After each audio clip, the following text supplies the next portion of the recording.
హ్మ్. ఈరోజు మనం చేస్తున్న రెసిపీ గుమ్మ గుమ్మలాడే ఆంధ్ర స్టైల్ చేపల పులుసు. ఈ ఒక్క సీక్రెట్ టిప్ వల్ల ఈ చేపల పులుసు టేస్ట్ డబుల్ కాదు త్రిబుల్ అవుతుంది. ప్రతి ఒక్కళ్ళకి ఇష్టమైన రెసిపీ. ఎంతో నోరూరించే ఈ రెసిపీని చివరి వరకు చూడండి. మరి మొత్తం చూసిన తర్వాత లైక్ అండ్ షేర్ చేయటం మాత్రం మర్చిపోవద్దు. పులుసు చూసారా మనకి ఎంత చిక్కగా వచ్చిందో. చేపల పులుసు అంటే ఈ మాత్రం ఉండాలి. అప్పుడే మనం వైట్ రైస్లోకి అలా ఒక్క ముద్ద కలుపుకుని తిన్నామంటే అసలు పులుసు అనేది ఉండదు, మొత్తం కూడా ఖాళీ అయిపోతుంది. అయితే దీనికి కొన్ని సీక్రెట్స్ ఉన్నాయి, అవన్నీ కూడా నేను స్టెప్ బై స్టెప్ చెప్తాను. సో వీడియో మొత్తం చూడండి, ఎలాగైతే చూపిస్తున్నానో అలాగే చేయండి. ముందుగా ఇక్కడ నేను చూపించినట్టు 1 kg ఫిష్ అయితే తెచ్చుకున్నా. ఈ 1 kg ఫిష్ అనేది మంచిగా వాష్ చేసుకున్న తరువాత మంచిగా పసుపు ఉప్పు ఈ రెండు మంచిగా పట్టించాను, మీకు చూపించాను కూడా.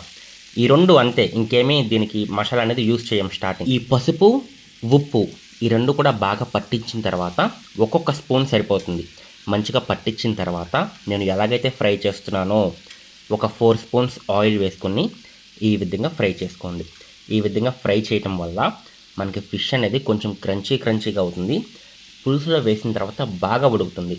అసలు మీకు డౌట్ అనేది ఉండక్కర్లేదు, ముక్క ఉడికిందా లేదా అనేది నేను ఇప్పుడు చూపించే ప్రాసెస్ కనుక చేస్తే. ఓకేనా? ముందుగా ఒక 5 నిమిషాలు ఈ విధంగా ఫ్రై చేసుకోండి. ఓకే చేయక్కర్లేదు, జస్ట్ మనకి కలర్ చేంజ్ అయితే చాలన్నమాట ఫిష్ది. ఒక్క 5 నిమిషాలు అంతే. ఓకే, బాగా కలర్ చేంజ్ అయిపోయి ఫుల్గా ఫ్రై అవ్వనివ్వక్కర్లేదు.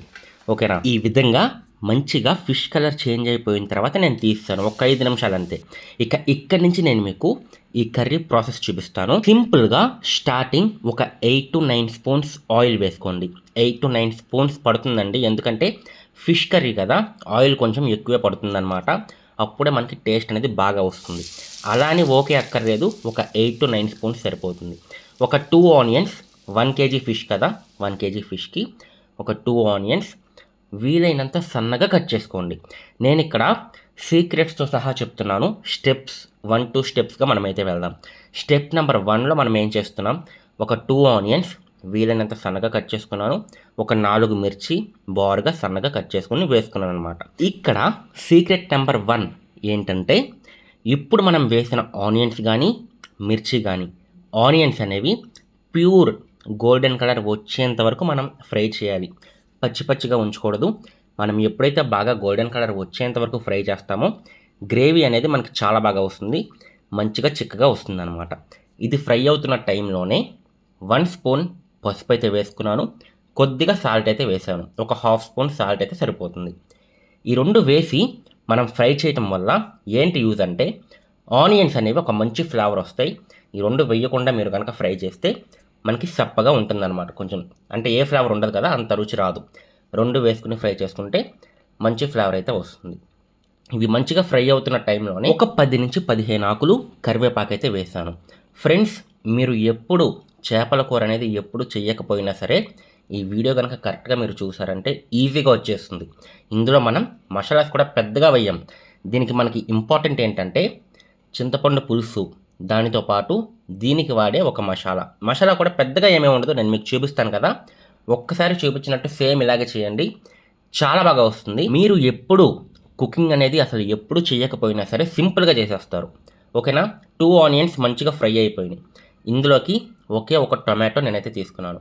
ఈ టొమాటో కూడా సన్నగా కట్ చేసుకోండి, మీకు వీలైనంత సన్నగా కట్ చేసుకోండి. ఈ టొమాటో కూడా మంచిగా ముక్క అనేది ఉడకాలన్నమాట. చూసారా, మనకి చాలా రెడ్ కలర్లో ఉంది. ఎప్పుడైతే మనకి టొమాటో ఉడుకుతుందో మనకి కలర్ చేంజ్ అవుతుంది, అలాగే టొమాటో ముక్క కూడా మెత్తపడుతుంది అనమాట. ఈ టొమాటో ఉడుకుతున్న టైంలోనే అల్లం వెల్లుల్లి పేస్ట్ అయితే వేసాను. 2 స్పూన్స్ అయితే పడుతుంది అల్లం వెల్లుల్లి పేస్ట్ అనేది. ఈ అల్లం వెల్లుల్లి పేస్ట్ కూడా వేసిన తర్వాత లో ఫ్లేమ్లో మాత్రమే ఒక 5 నిమిషాలు మంచిగా కలుపుతూ వేపండి. ఎందుకంటే అల్లం వెల్లుల్లి పేస్ట్లో ఉన్న పచ్చివాసన మొత్తం కూడా పోతుంది, పచ్చిదనం మొత్తం కూడా పోతుంది అనమాట. ఓకేనా? ఇప్పుడు వరకు నేను చూపించింది మొత్తం కూడా లో ఫ్లేమ్లో మాత్రమే, హై ఫ్లేమ్ ఎక్కడ కూడా పెట్టొద్దు. హై ఫ్లేమ్ పెడితే మీకు అడుగు అంటి మాడిపోయే అవకాశం ఉంటుంది. అంతా కూడా లో ఫ్లేమ్లోనే చూపించాను. సో ఒక టమాటో అనుకున్నాం కదా, ఆ ఒక టమాటోలో నేను 1/2 టమాటో మాత్రమే నేను సన్నగా చిన్నగా కట్ చేసి వేశాను. ఇంకో 1/2 టమాటో అనేది నేను మంచిగా మిక్సీ పట్టేశాను అనమాట. జ్యూస్ వచ్చే విధంగా నేనైతే పట్టేశాను.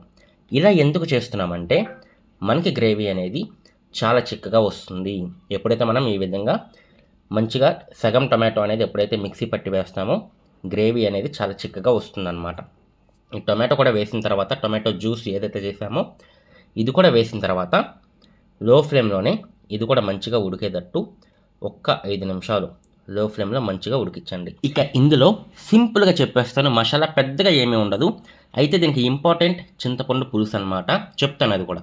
ముందైతే 3 స్పూన్స్ కారం అయితే పడుతుంది, కొంచెం ఎక్కువే పడుతుంది అనమాట కారం చేపల పులుసుకి. ఇంకొక హాఫ్ స్పూన్ కూడా ఎక్కువ వేసుకోవచ్చు, 3.5 స్పూన్స్ కూడా వేసుకోవచ్చు. మంచి టేస్ట్ అయితే వస్తుంది, కారం ఎక్కువ అవ్వదు. ఓకేనా. 3.5 స్పూన్స్ కారం, దీనితో పాటుగా 1.5 స్పూన్ ధనియా జీరా పౌడర్, ధనియాలు జీరా ఉంటుంది కదా, అది మిక్సీ పట్టేయండి సరిపోతుంది. దీనితో పాటుగా 4 స్పూన్స్ కారం అయితే పడుతుంది. 4 స్పూన్లు పడుతుందండి, ఎందుకంటే కేజీ కాబట్టి చేప. 4 కాదు, మీకు సరిపోతే ఇంకా కొంచెం మీరు తర్వాత టేస్ట్ చూసుకుంటారు కదా, అప్పుడు కూడా మీకు తక్కువైతే ఇంకొంచెం వేసుకోవచ్చు. 4.5 స్పూన్స్ కూడా పడుతుంది. ఓకేనా. ఇక ఇంతే, ఇందులోకి మసాలా ఏమీ ఉండదు. ఏమేమి వేసాం? కారం, సాల్ట్, ధనియా జీరా, అంతే. ఇప్పుడు మంచిగా టొమాటో పులుసు అనమాట. ఒక గిన్నె తీసుకుని 2 నిమ్మకాయ సైజ్ అంతా చింతపండు బాల్స్ చేసుకుని అవి అలా ఆ గిన్నెలో వేసేసి నానపెడతాం. మంచినీళ్ళు పోసి ఒక గంట సేపు, మీకు ఇంకా టైం ఉంటే 2 గంటలైనా నానపెట్టవచ్చు, మంచిగా చిక్కగా వస్తుంది. నానపెట్టేసి ఈ విధంగా పిండేసుకుంటాము. ఓకేనా. పిండేసిన తర్వాత మళ్ళీ ఒక గ్లాస్ మంచినీళ్ళు అయితే పోసుకోండి, మనకి పులుసు అనేది మంచిగా వస్తుంది. మీరు కరెక్ట్గా ఇదే టైంలోనే ఈ పులుపు కానీ ఉప్పు కారం కానీ ఈ మసాలాస్ అన్నీ సరిపోయినాయా లేదా అనేది ఈ టైంలోనే మంచిగా ఒకసారి అంతా కూడా కలిపేసుకుని ఈ టైంలోనే టేస్ట్ అనేది చూసుకోవాలి, అన్నీ సరిపోయినాయా లేదా అనేది. నేను ఇప్పుడు చూశాను, నాకైతే అన్నీ కరెక్ట్గా ఉన్నాయి. నేనైతే ఇంకా ఏ మసాలా కూడా యాడ్ చేయక్కర్లేదు. మీరైతే ఈ టైంలోనే మీకు ఏదైనా తక్కువైతే ఇప్పుడే వేసేసుకోవచ్చు. చింతపండు పులుసు తక్కువైనా మళ్ళీ కొంచెం చింతపండు నానబెట్టి వేసేసుకోవచ్చు. ఏది తక్కువైనా సరే ఈ టైంలోనే వేసేసుకోండి. ఇక స్టార్టింగ్లో మనం చేపలు అనేవి మంచిగా ఫ్రై చేసాం కదా, ఇవన్నీ కూడా ఇందులో వేసేద్దాం ఒక్కొక్కటిగా. ఈ చేపలు ఎప్పుడైతే వేస్తామో వేసిన తర్వాత గరిటె పెట్టి కదపకూడదండి. కదిపితే మనకి ముక్క అనేది విడిపోయి ఆ చేపల్లో ఉన్న ముళ్ళు ఉంటాయి కదా, ఆ ముళ్ళని పులుసులో కలిసిపోతాయి అన్నమాట. మొత్తం క్లమ్జీగా అయిపోతుంది, తింటాకి బాగోదు, మొత్తం ముళ్ళుగా ఉంటుంది, మొత్తం కర్రీ అంతా వేస్ట్ అయిపోద్ది. కాబట్టి ఊరికే దాకతో ఇలా తిప్పుకోండి అంతే. ఇందులో గరిటె అనేది పెట్టొద్దు, గరిటె పెడితే కనుక ముక్కలు అనేవి విరిగిపోయి ముళ్ళంతా కూడా బయటకు వచ్చే అవకాశం ఉంటుంది. ఇక ఫైనల్గా ఇందులో ఇంకా ఏమీ వెయ్యమన్నమాట. లాస్ట్గా మూత పెట్టేసుకుని 40 నిమిషాలండి, 40 నిమిషాల వరకు లో ఫ్లేమ్లో ఉంచుకుని అలా వదిలేయండి. చాలా లో ఫ్లేమ్, వీలైనంత లో ఫ్లేమ్లో పెట్టుకుని 40 నిమిషాలు అలా వదిలేయండి. మంచిగా లో ఫ్లేమ్లో అలా ఉడికి ఆ చేపల పులుసులో చేపల్లో ఉన్న ఆ ఫ్లేవర్ మొత్తం కూడా బయటకు వచ్చి చాలా బాగా వస్తుంది. ఇక ఫైనల్గా ఇందులో నాకు 40 మినిట్స్ అయితే అయిపోయింది, నా కర్రీ కూడా రెడీ అయిపోయింది అనమాట.